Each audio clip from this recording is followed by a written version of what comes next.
Mark Skaar on the Skaar Kaard on 103.7 The Fox. It is my distinct pleasure to bring back the legendary Buck Dharma from Blue Oyster Cult. Buck, how are you? I am good, Mark. Glad to talk to you. Yeah, it's good to have you, and we want to talk about I don't know how we call this, the new old album called Ghost Stories. Congratulations. Yeah, it's new old stock. A lot of this material was recorded in the late 70s and early 80s, but has not seen the light of day until now. And it sounds like it was quite a process to bring these songs out into the light and get them out to us. And we appreciate you taking the time to do that. Yeah, I think it was a group effort of us and George Duranius, who originally recorded it, and Frontiers Records that was really open to the idea of doing it. It helped us out there. Now, how does it work? Because originally, of course, you recorded with CBS. I don't know how it works with legalities and all that sort of thing when you've got things in the vault, how you obtain them, or since you're the songwriters, it's your property. How does all that work? Well, frankly, I'd never given it a thought, and I doubt if there's any issue given the time frame, and also that the material on Ghost Stories was never submitted to CBS at the time. So I don't think they had a blanket ownership of our output. What they had was ownership of whatever we gave them, basically. I would imagine, Buck, that given the condition of some of these things, that maybe you had to bake tapes. Yeah, well, George Duranius did that. You know, he did the baking at the time when he transferred it to digital. When we got the tracks, they were already transferred to digital, so we didn't do the baking ourselves. And then Betty Crocker do the baking.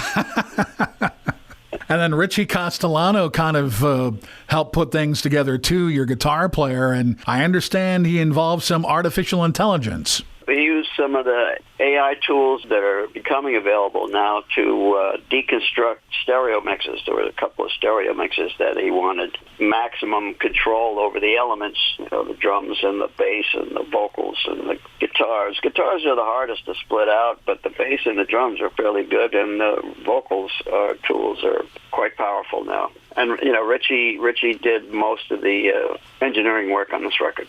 It's mind-blowing what you can do now, isn't it? You know, I mean, it's nice. It just makes the product, you know, that much more considered and deliberate, you know, in terms of you make it as good as you can. So it's great. Talking to Buck Dharma from Blue Oyster Cult about Ghost Stories. First thing we heard, Buck, was So Supernatural, and I just love that chorus. It just sticks in your head for days. All the songs that didn't make the Columbia Source records at the time were largely due to the constraint of how much music you could fit on a vinyl LP. You know, you basically want about 18 minutes a side as a maximum. You know, and so that definitely constrains your tunes to what you could fit in that situation. We're with Buck Dharma from Blue Oyster Cult. I wanted to talk to you about the covers. We got to get out of this place, kick out the jams, and a nice Beatles cover at the end, If I Fell. And I know a couple of those had been out there in previous incarnations, but now we have the studio versions. Yeah, luckily we recorded them in the pre-production sessions, and I'm glad they exist. We got to get out of this place, and there's live versions of these songs, but just to have it, you know, in the quiet of the studio and the deliberation, it's nice to have that versions. I know it's been a while, but I would imagine maybe you were taken aback listening to these initially, remembering those, and they take you back from when you first wrote them. Certainly, there's a fondness and a nostalgia to hear the original bands, and of course Alan Lanier playing again, and he's gone now. So it's to my ear, it sounds like a record from the day that somehow got lost and then resurrected. So I'm enjoying listening to it. You know, I'm surprising myself how much I like listening to it. Buck, what involvement, if any, did the Bouchard brothers have in this release?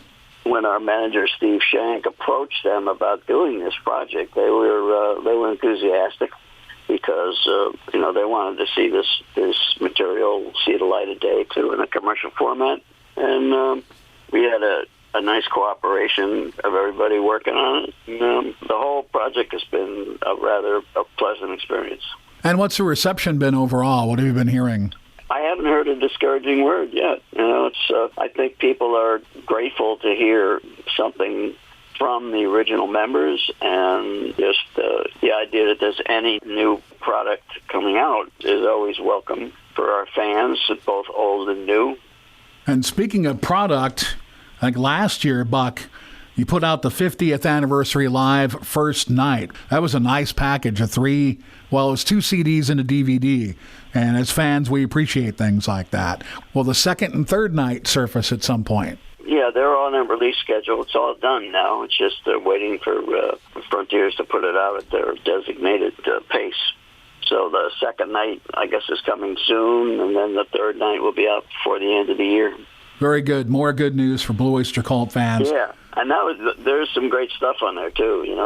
Having seen some of it, I really enjoy that as well. So I'm quite happy with the current band and the way that it performs live and the way that it's been recorded on the Simple Remains album of 2020, and we're still at it. We're still playing live. You mentioned the Simple Remains. The last time we had you on, we were talking about that record. That record certainly still stands up. It does, and it was important to us to make a good record after a 20-year hiatus. Because anything you would do would be compared to the legacy stuff. So you're always coming back around to your greatest hits, but the new material is really strong and largely undiscovered too. I would invite listeners to just needle drop it, check it out. With Buck Dharma from Blue Oyster Cult, you mentioned that you're continuing to do live work. What's 2024 look like for the band? We're on a relaxed schedule compared to our relentless touring of yesteryear. And, this is our 52nd year, and we're a little more picking and choosing of dates and schedules. We are relaxing and enjoying, Eric and I, at least, the later years of our professional life. 52 years, Buck. Did you ever imagine? No, I thought it would be a couple of years, and then I would do something else for a living. I'd get a drudgery job somewhere or something, but that didn't happen. I've been very lucky to play guitar and sing my entire life and make a good living from it. And have some hits, some songs that people remember and will always remember.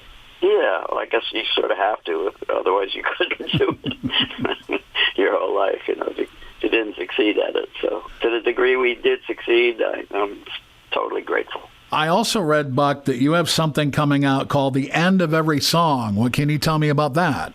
Yes, that's a song that I wrote. I got involved with the Spirits Burning project through Albert Bouchard, and that's writing music to the written output of Michael Moorcock and his series of books. And I'd sung and played some guitar on some previous efforts, and I wrote a song for the third CD called End of Every Song, and I did my own version of that, and that's coming out shortly. I'm just finishing the video on it, and when I do, it'll be up on the streaming services. Blue Oyster Cult Ghost Stories. It's out now on Frontiers Music, comprising of a dozen songs originally recorded between 1978 and 1983. Of course, the Beatles song was done in 2016, but most of these, as Buck has mentioned, feature the original lineup. Again, Buck, thanks for being on with us. Congratulations on the record, and hopefully we'll have you back soon. Well, thanks, Mark. It was good to talk to you, and anytime. Let's have a conversation. Wonderful. That's Buck Dharma from Blue Oyster Cult. I'm Mark Skaar on the Skaar Kaard on 103.7 The Fox.